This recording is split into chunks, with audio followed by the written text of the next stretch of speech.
এটাই মুসলমানদের ধর্ম। জার্সিতে মদের স্পন্সর না লাগিয়ে প্রশংসার জোয়ারে ভাসছেন মুস্তাফিজুর রহমান। দর্শক, শেষবার কবে মুস্তাফিজুর রহমানকে নিয়ে এমন হইচই পড়েছিল সেটা হয়তো ভুলতেই বসেছেন বাংলাদেশের ক্রিকেট ভক্তরা।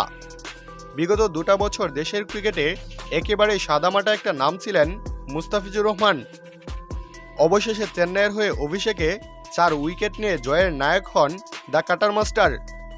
ম্যাচ শেষে চেন্নাইয়ের অধিনায়ক ঋতুরাজ গায়কোয়াদ সরাসরি উল্লেখ করেছেন মুস্তাফিজের কথা।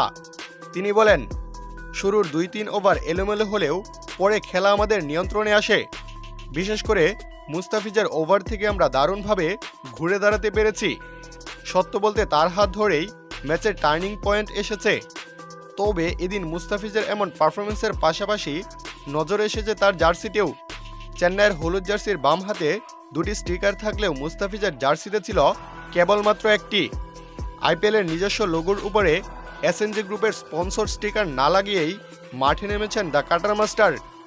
ভারতের এসএনজি গ্রুপের অ্যালকোহলিক বা মদ্যের পণ্য এসএনজি চেন্নাই সুপার কিংসের স্পন্সর হিসেবে আছে লম্বা সময় ধরে, কিন্তু মুসলমান ক্রিকেটারদের এমন স্পন্সর গায়ে পরিধান করা নিষেধ বলেই কিনা মুস্তাফিজ খেললেন সেই স্টিকার ছাড়াই। এর আগে চেন্নাইয়ের আরেক মুসলিম ক্রিকেটার মঈন আলীও মাঠে নেমেছিলেন এসএনজি গ্রুপের লোগো ছাড়াই, যার ফলে প্রশংসা করেছেন মুস্তাফিজুর রহমান পুরো মুসলিম ক্রিকেট বিশ্বের।